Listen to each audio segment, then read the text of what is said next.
We are glad to see you again on our channel. And today, we have a review of a movie in which Eric Lamarque, a former hockey player who is drug addict, gets lost in the mountains snowboarding. The film is about body and spirit trials. The film is about a second chance to live. The protagonist, Eric Lamarque, tells that he was strong from childhood. Hockey was his passion, and then became a drug.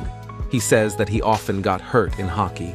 He tore his ligaments, knocked out his shoulder, couldn't walk, smashed his face. He fell, but he got up. He won until he got hit by something he couldn't beat. He got hooked on real drugs.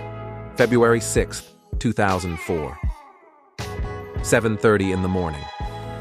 Eric Lamarque wakes up, dresses, makes a quick breakfast, eats. In the bathroom, he looks at his hand, feels tremors there. He remembers driving his car at high speed, then the accident. He's in jail. The mother said that millions of children dream of playing hockey, to take part in a big professional sport, and he gives up everything because of drugs, meta. She also says she won't help him until he puts himself together. And what the lawyer said is that Eric needs to appear in court in 7 days and then go through a year of rehab. Eric Lamarque. That's why we can see words 7 days on the mirror at Eric's house. Eric erases the number and writes 6 days. He exercises and at exactly 8 takes a drug pill and drinks it. While he is on the balcony in the street, the door to the house closes because of the wind. He kicks it out and goes inside. He puts on a ski suit, takes a radio, a phone, a snowboard, puts a bag of pills with him, and goes outside. He is late for a bus leaving right in front of him. He tries to catch a car, and it stops nearby. A girl, Sarah, next to her dog, Jackson. Sarah sees Eric eating snow and says he's better not to because her dog pees on it, and it can also lead to dehydration. She offers a ride to Eric. They come to the mountains. Hey. Huh? Oh, that... Seriously? There's 4 reasons why you should not be eating that. First one being that's where Jackson pees. Sarah. Eric goes up the mountain on the cable car and starts riding. He rolls back and forth a few times, then goes up again. He's rounding trees, making sharp turns and gaining speed. He goes up again, calls his mom on the way, but she doesn't pick up, and then he leaves her a voicemail. He says he's riding in the mountains, and he doesn't want her to be involved in all this. He apologizes. The radio broadcasts a storm warning and Sarah hears it. She is an instructor. A colleague tells her that the storm will be very strong and snow will fall. He shows the forecast on the monitor. Sarah contacts patrol on the mountain and asks what kind of visibility there. She's told that very bad and snow is already falling. Eric, once again driving off the mountain, chooses another way for descent, which is closed. He comes down, at first gently, then at a faster rate, but soon the blizzard begins and visibility deteriorates. He begins to get lost in space. To avoid falling somewhere, he takes off a snowboard and goes on foot. Eric tries to catch a cellular service, but without success. Very soon, it gets dark. Eric tries to make at least a small fire, but he fails. He remembers himself at the training. The coach tells him to do the exercises for being 10 minutes late. Eric replies that it is not his fault. He does the exercises, but falls. The coach tells him to get up. The boy replies that he cannot. Then the coach gives another 5 exercises. Eric drives off the ice, the coach, and he is the father, stops him and says that he is part of the team. It won't always be fair, it won't be easy, but if he leaves, he'll let everyone down. Father says that the boy bears the surname Lamarque, and Lamarque never give up. Eric stands up on a snowboard and tries to go. He almost slides off the mountain, so again begins to walk.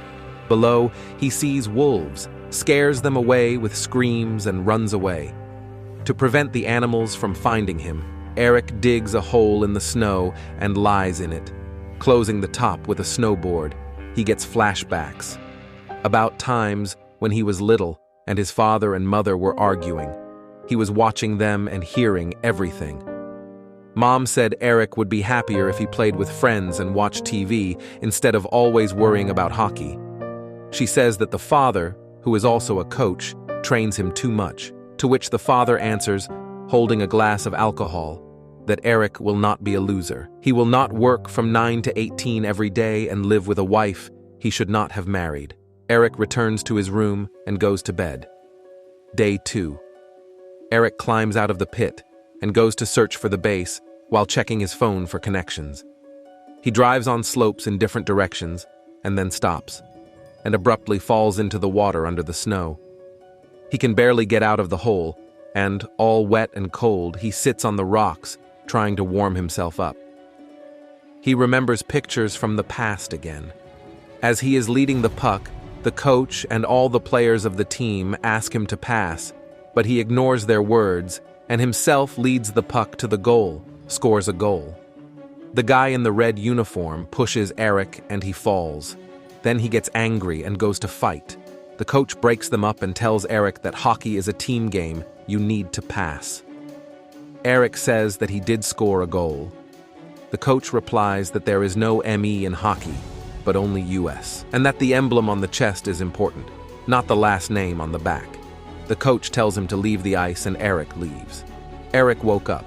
He's shivering from the cold, so he undresses and sits naked, trying to warm up a little, and clothes put to dry. He throws drugs out of the bag, puts snow in it to melt into the water, putting it on the body.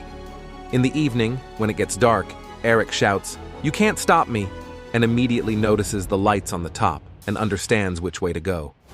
He is very excited and is going to start getting out, but again, he hears wolves. That's why he climbs over the rocks, puts the snowboard on him, and falls asleep. Day 3. The next morning he gets up, drinks water from the bag, dresses, and starts to walk. On the way he gets sick, the withdrawal begins. He lies down on the snow.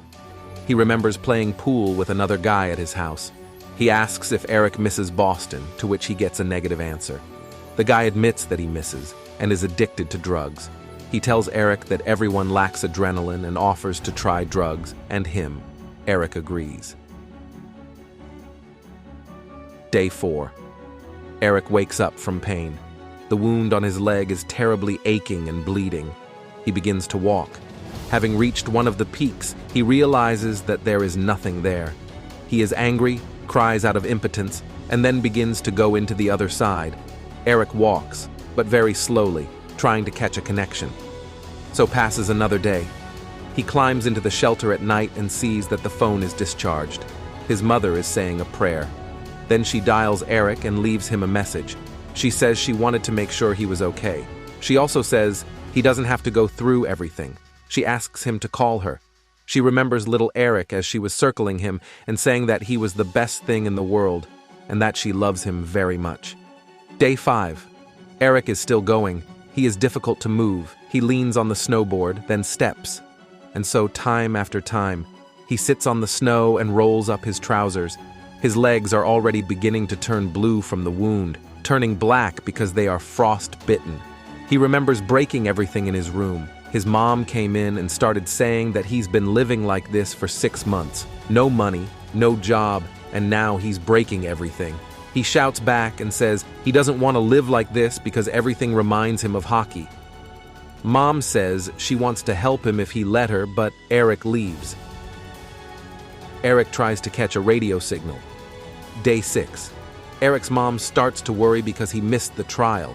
She calls his friend and asks if Eric has contacted him. She explains that Eric missed a very important trial and wants to ask if he made contact. He says he spoke to Eric on Thursday and dictates his address to his mother. Eric climbs out of shelter. He crawls, and then with great effort stands up and tries to catch the signal with the radio. He is very ill and everything hurts. He tears the skin off the wound and eats it. The snow does not stop falling. Day 7. Eric's mom goes to the house where he lived. She sees there a dried, dirty plate of food, notices that there is no phone, wallet, snowboard, and everything else is in place. Then she goes to the rescue station, to Sarah. Sarah asks her when she saw Eric last, receives the answer that 7 days ago. Then she says she has to file a complaint, and then the trial starts, and it's going to take a couple of days. The mother begins to explain that Eric left a message that was not like him at all. which means he was going to come to court, but he wasn't there, and there was a dried, dirty plate in the house, and no trace of Eric's stay, which is strange. She says she doesn't have time to wait, and if Eric is now in the middle of the snow, he can't wait either. Sarah asks her for a photo of Eric and calls the search service, saying that a person has missed and a search party is needed. Sarah learns by name and photo that she dropped off Eric. She instructs a colleague to check the phone and radio communications. The mother asks if the girl knows her son, and she replies that she brought him to the mountains 7 days ago. Eric is trying to reach the top of the mountain while catching the signal on the radio. He rises and rises, but the journey is long and he has almost no strength. He eats the bark from the trees. Sarah gets on the helicopter and they begin their search. They fly over the mountains but do not see Eric. He sees a helicopter, tries to pick up a signal, tries to go faster, but the helicopter flies by. Eric is lying in the snow, exhausted. In the helicopter, the pilot tells Sarah that it is necessary to go back. Night is coming. Eric, lying in the snow, says, "She can't find me like this."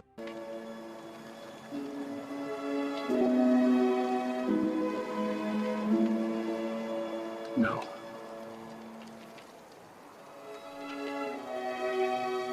I can't let her find me like this. Sarah brings Eric's mom pled and says that they will continue their search at dawn. Sarah also says that it is dangerous to look at night because you can lose more people in the dark. Eric's mom asks Sarah how close she is to her mother. Then she shares that a few minutes of conversation in a few weeks is the main event, because each mother feels like she is again part of the child's life. Eric's mother tells her that she remembers him as a little child, that she held him in her arms, sang lullabies, and that it was the best time of her life. She tells the girl to imagine that if something happens and she's gone, her mother's life will be over in an instant, and her heart will be an empty hole. She cries and asks to find her son. She says they must find him. Day 8. Eric almost climbs to the top of the mountain and catches a signal. He remembers a conversation with that guy. He said that Eric himself had left that last workout. Eric was the future of that team, played like God, but he himself gave up everything and left.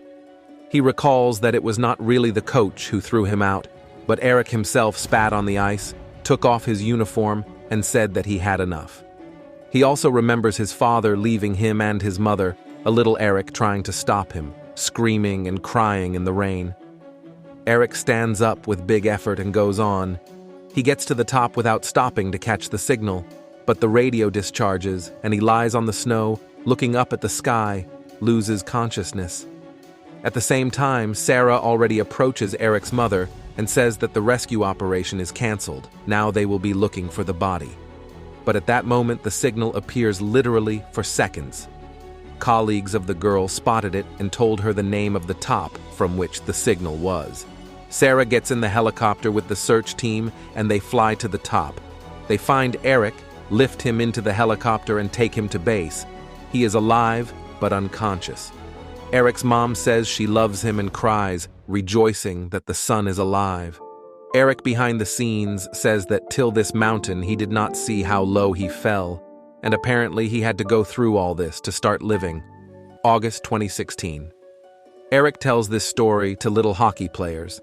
They look at him with respect and admiration, listen carefully, and remember.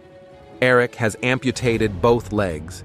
He tells children to be responsible for their lives, to learn from mistakes. He says he is grateful to his mother, wife, and children, and also to them, the little students, and to hockey. During the credits, it is said that although everyone said that for Eric no more snowboarding, he returned to that mountain exactly a year later. He lives with his wife and 2 sons. He trains children's hockey teams. Eric maximizes his second chance. This is an American film, 6 Below, Miracle on the Mountain, based on real events, in the genres of thriller, drama, biography, sports, directed by Scott Waugh.